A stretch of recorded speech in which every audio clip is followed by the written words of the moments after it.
Drake and 21 Savage's Her Loss on pace to sell 390,000 first week. But is it any good? Yes, it's time for the track-by-track breakdown, tier list style. You know how I do it over here. And yes, I will be ranking it with the score at the end of the video. Let's go. Kicking things off, it's Rich Flex, and it's a funny start, isn't it? It's kind of a flirty start if you listen to it. Kind of weird. Do your thing, 21, do your thing. But that will be a theme that continues on throughout the album. This sort of is a love story, but we'll talk about that as we go on. 21 comes in, it's alright. I think the track picks up, beat switch, Drake goes into all the acronyms. Yes, I thought he said P&B rock, it's actually P&D. A lot of comments about that on my reaction, but it is what it is. Yeah, it's a solid opener. I don't think it's outstanding, but it sets the tone nicely. I'm gonna put it straight into good. It's a good, solid opener. Major distribution. Now this, for me, is where the album really started to pick up. The beat drop on this is absolute filth. It's a simple beat, but it's really effective. It's kind of haunting in a weird sort of way, almost like it should have been released the week before it was, before Halloween, but never mind. Flows on point from both guys, flexing again. When 21 comes in, he really delivers on this. I kind of like hopscotching across the beat. It's like he's jumping from either side of the beat. Fire. He even gets in some One Direction bars, mentions Harry Styles and Zayn for some reason. That's in great for me. That's in great. On BS kind of continues the theme of the first two tracks.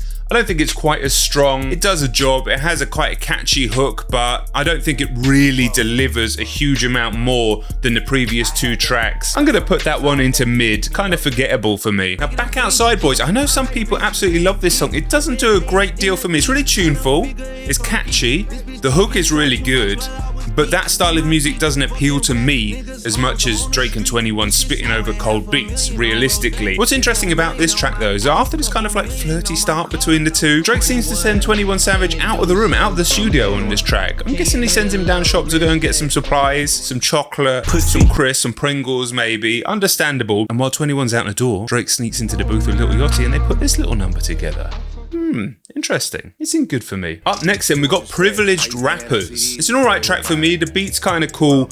What's weird is that Drake says, let's have sex in a bank, which is like the ultimate Drake thing to say. It's like, what do I like the most? I really like money and I really like having sex with women. So what should we do? Let's have sex in a bank. Don't think he really thought that one through. Sounds a little bit weird. And 21 reappears from the shop with the bag of Pringles and chocolate bars, jumps straight into the booth. He doesn't really know what he's got to say. He talks about wiping his dick on a bra. It's like, I didn't really need to know that, 21, but thank you for sharing, I guess. It's just gonna go into mid for me, this one. Spin Back You comes next, and it feels like 21 and Drake are kind of back on track at this point. This song is just like a solid album track. I really like the 90s nostalgia to the beat. Drake singing, you're gonna like that or you're not gonna. It's kind of like a forgettable album track. It does the job in the middle of the album. I like it. I enjoyed it on first listen. I continue to like it on future listens. Straight into good. Hours in Silence, the longest track on the album. This is Drake doing that kind of hypnotic, almost warbling, I guess you could call it. He's singing, it's like a drone.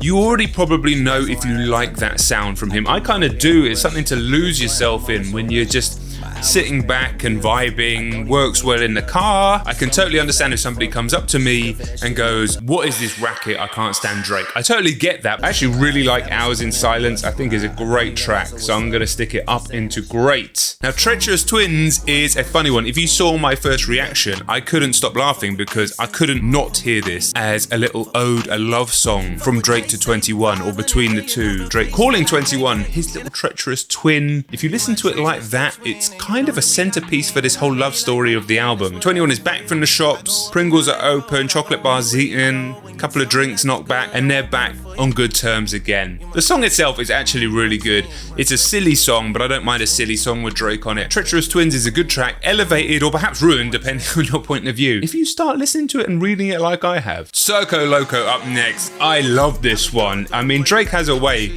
of making things that shouldn't work, that should be cheesy and kind of awful, like flipping this Daft Punk sample from One More Time and turning it into a banger.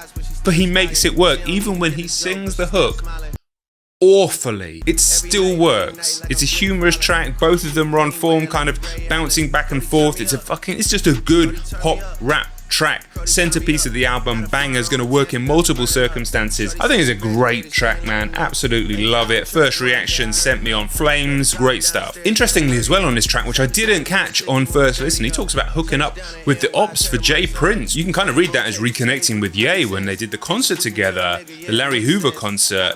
I don't know if they're still in conversation together. Given what Ye's been saying recently, I would be surprised. Pussy and Millions up next. This song is flames. On repeated listens, it's just going higher and higher and higher. Drake and Travis Scott have a lot of collaborations. I don't think this is their very best collaboration. I think they'll probably give that to Sicko Mode. But, you know, it really does deliver. You've got Drake on here on fire. You've got 21 actually contributing properly on this track. And then the beat switch into Travis. And this is proper Travis, not the phoned-in Travis we so often get on features. I don't think Travis can be very lazy on features, but when he's on form, he can really elevate a song to another level on a feature. I feel that's what's happening here. He's actually rapping as well. His tone is fantastic, and it gets me excited for Utopia. Is that coming this year? Maybe early next year. It's definitely coming soon, and with Travis working like this is what I want to hear. I think this is a great track, and it's a great section of the album. Broke Boys up next, a nasty beat, it's a fun track, and what's brilliant about it, and Drake is a magician at doing this, Drake makes you feel like you're part of his crew laughing at the Broke Boys, but actually we're the Broke Boys being laughed at, if you think about it, but you don't feel like that listening to Drake's music. However, there's something else, there's a subplot going on here, because 21 Savage has been sent for a second run to the shops. And I can tell you right now, he's not happy about it. He didn't mind going first time out of respect for Drake, but being sent again already. And then Drake has the audacity to jump in the booth and not just do one track without 21, but do two. We shall see what the fallout is. Meanwhile, I think it's a good track. Now, while 21's been sent to the shop with an impossible shopping list, Drake's asked for a very specific kind of butter that he can't find. He's asked for some olives with pimentos in. They don't have it at this shop, so he's had to go for a different shop. 21's having a whole nightmare out here. Meanwhile, Drake's got time to put together probably the best song on the album, Middle of the Ocean. This evolving luxury beat that moves in 3 stages, allows Drake to spit the kind of fire that only Drake... When Drake's doing this, the champagne poetry form, the emotionless form, thinking of tracks in this style recently, when he absolutely washed Jack Harlow on Churchill Downs as well, nobody can touch it. It's caption rap, it's luxury beats, it's endless quotables. If you don't like Drake, you're not going to like this, but even then you have to respect the pen. I love the way this beat evolves. It's a fantastic track. It is... I'm going to put it in God tier because it just keeps getting better on every single listen. And that's not going to help the energy between 21 and Drake after this whole shopping debacle. Jumbotron Shit Popping comes next, and 21 is still at the shop. Drake's got like 15 missed calls and texts on his phone. He's ignoring him. And he's like, I think I've got time to get another track in. I don't think this song really does a great deal. I think maybe Drake was being a little disrespectful while 21's getting the shopping in, and he's putting out what can only be described as a mid-ass track.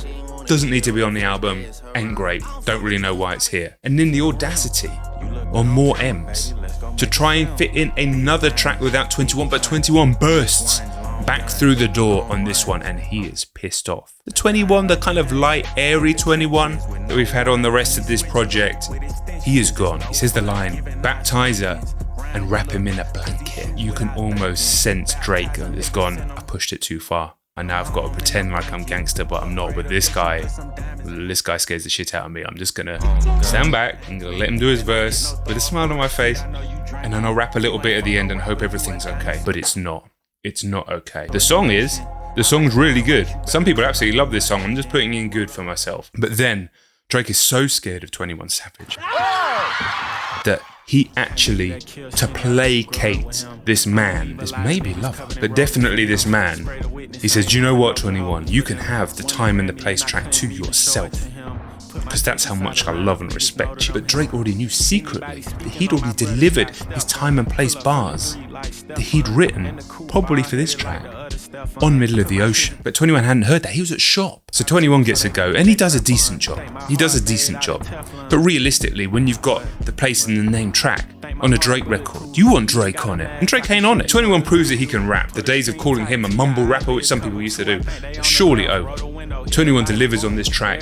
Drake's shitting himself, and do you know what? By the end of the track, I think 21 is done. He lays down the track, he lays down the verse.